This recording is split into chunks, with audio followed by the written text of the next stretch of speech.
I think the topic for today is self-esteem and confidence. All right, confidence.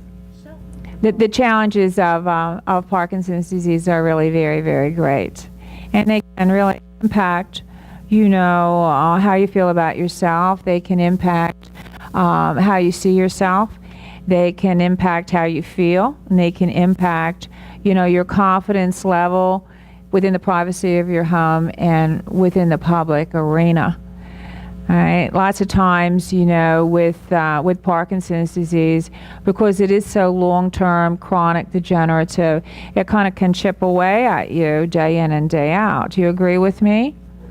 Yeah, it really can. And the fact that so many things that you were good at and had the ability to do for so many years, now thanks to the function of the Parkinson, the cognition of the Parkinson, you are not able to do the things that you did in the past. So how does that make you feel on a sense of your esteem, your dignity as a human being? There's nothing more important than the self-respect and dignity of a human life.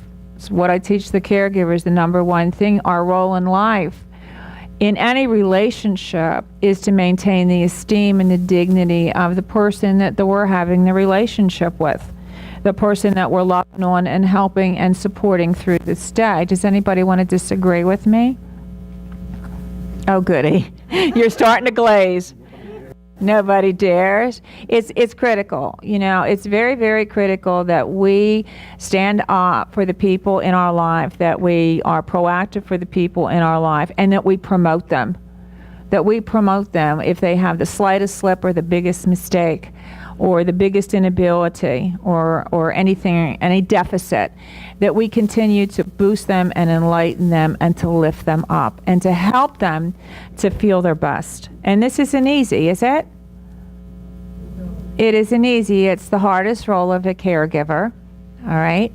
But from the patient's standpoint, when you realize the changes that have occurred in your life, the things that the losses that you have felt, how does it make you feel?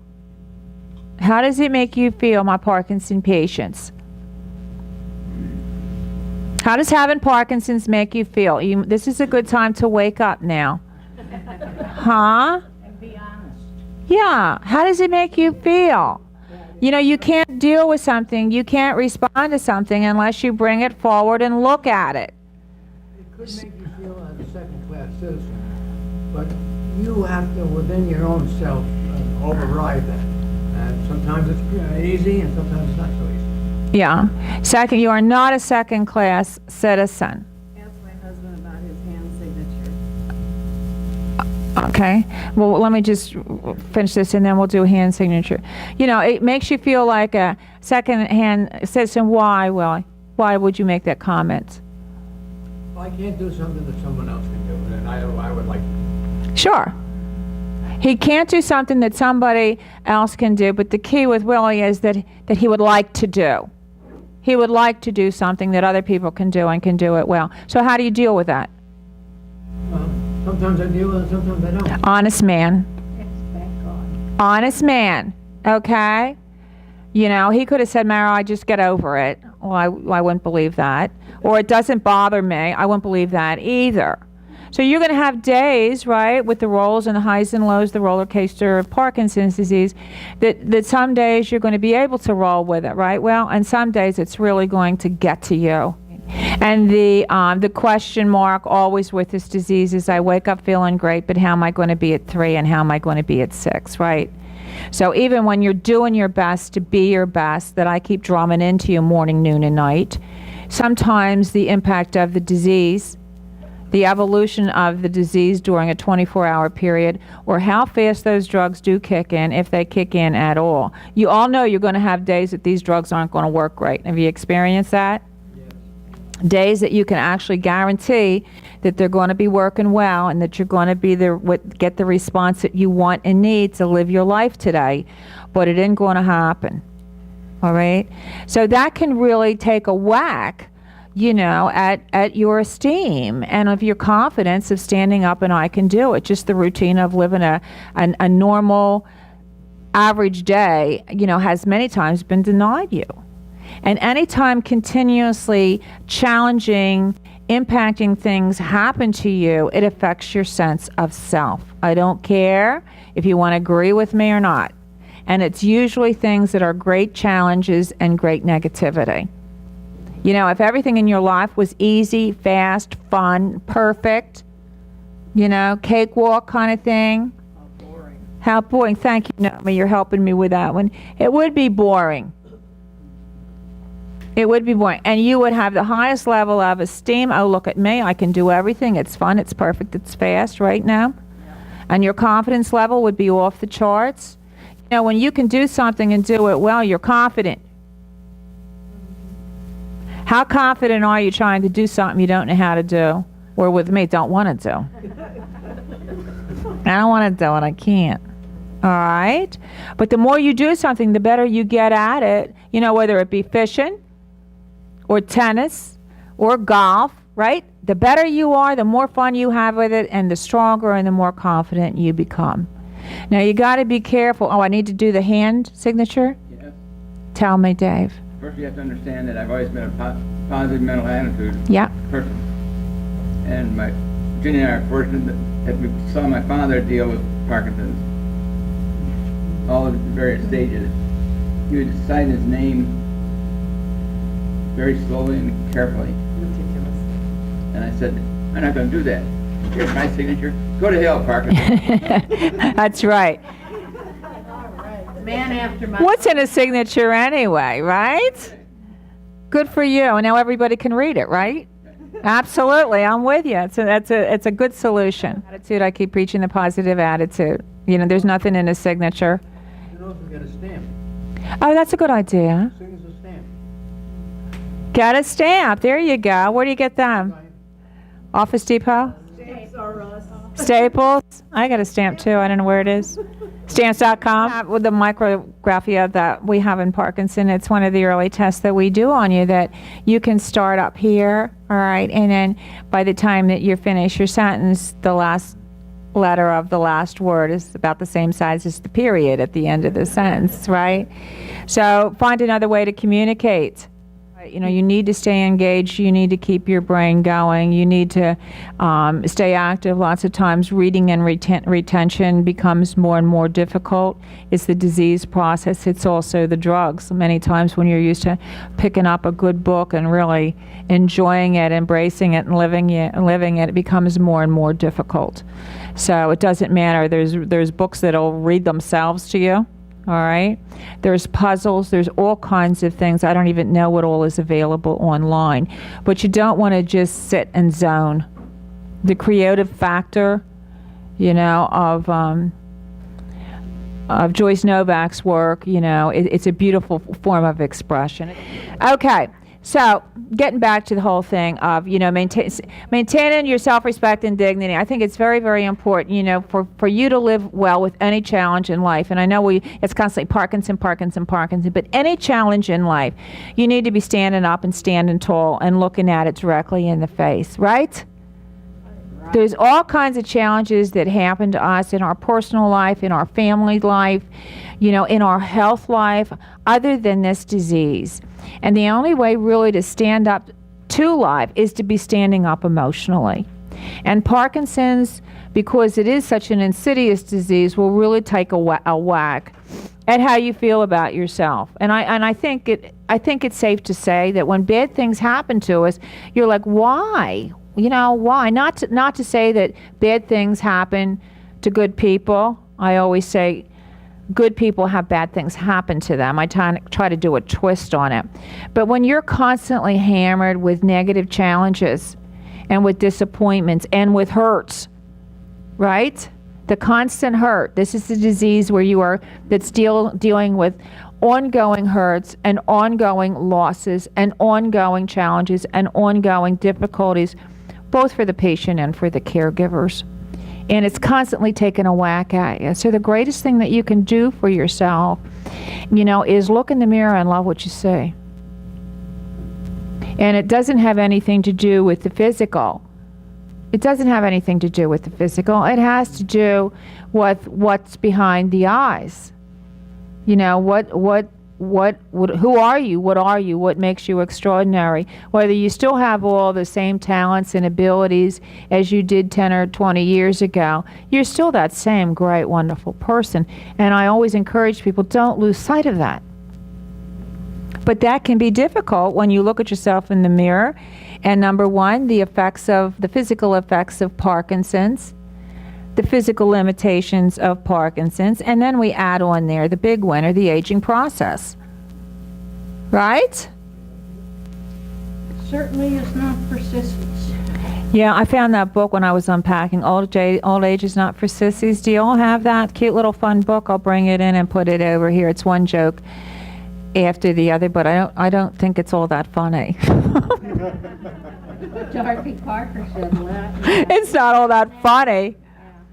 So what's the key to standing up and living life and waking up in the morning? I try always, please, when you wake up in the morning to set your tone. Really set your tone.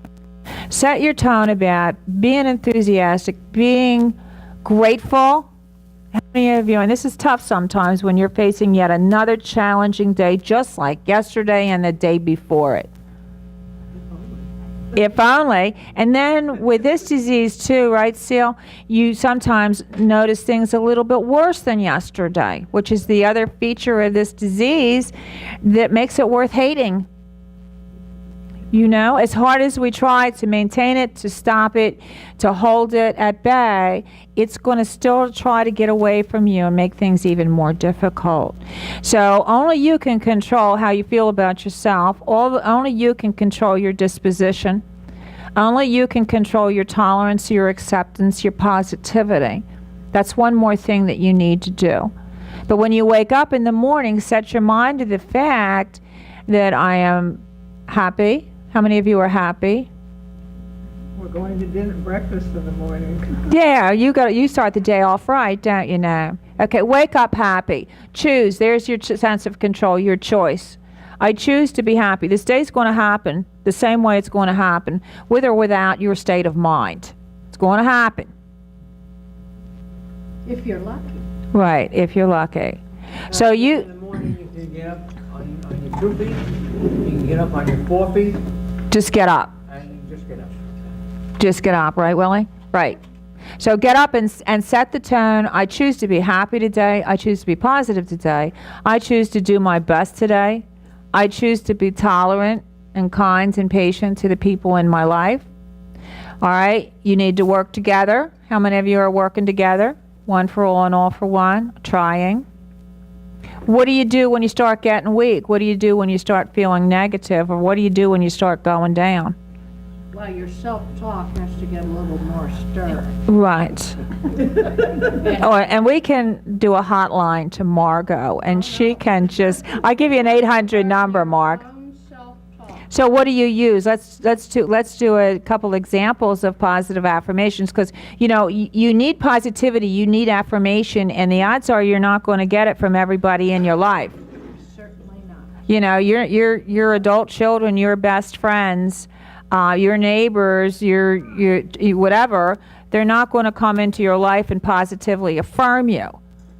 Gee, you're doing great, or gee, you look pretty, or gee, did you lose 10 pounds, and what you do is great, and I love being with you, and you're a wonderful person, and I love you so much. You're not going to get that. You know, so you have children, you know, that are, and there's nothing wrong with having people in your life and saying, you know, you're slipping here, you're getting a little negative on me, let's roll it over. I think a lot of times with positive affirmation, you got to lower the bar a little bit. You all are trying so hard. I get exhausted just watching you and listening to you 4 days a week. I see how hard you work and how hard you're trying to hold on. Lower the bar a little bit. There's nothing wrong with saying, well, I might not be doing perfect, but I'm doing my best. You know? Or maybe I'm not doing it as fast as somebody else, but I'm doing it. Always remember, you know, the glory is not in starting, but in finishing. Remember that? Okay, so affirm yourself that maybe you're not, you know, I used to say the glory days. Remember the glory days when what we used to be was great, but we're not that way anymore? You know? We are great in different ways. Good girl, Seal. You know, we've evolved into wisdom and really putting your time and your talent into the really things that really matter. I often think about when I was so much younger, all the trivia and the minutia that I wasted my time with, right? And now, because I only have 1/3 the energy that I had when I was in my 40s and 50s, that now with the energy that I give to are things that really are pertinent, really that matter, that make a difference. Okay? So choose how you spend your time and really love on yourself. There's nothing wrong with saying to yourself, gee, I look great today, or I feel great today, or I love the fact that I was kind to my loved one, and I'm grateful, you know, for the opportunity that I have for this day. Play the positive note, not the negative one. All right? Because if the negative will gobble you up. And you're not going to live. I want you to live well with Parkinson's. I don't want this disease to take anything more from you than what it's trying to do. And it's only up to you, you know, to stand up and take a whack at it. Just take a whack at it, all right? And when you're tired, sit down and give positive affirmations. Please be very proud of yourself. I have never been more proud of any population in my entire life than I am of my Parkinson family. Because you're really doing it, and you're really doing it well. So pat yourself on the back. That's one thing that I say openly and honestly and from my heart. I really believe that this disease affects the nicest people in the entire world. The smartest, nicest, kindest, most precious people in the world are impacted and touched by this disease. All right? So just keep going. If you know, not that I'm blessing you because you have Parkinson's disease, but always remember that everything you need to live well with Parkinson's is inside of you.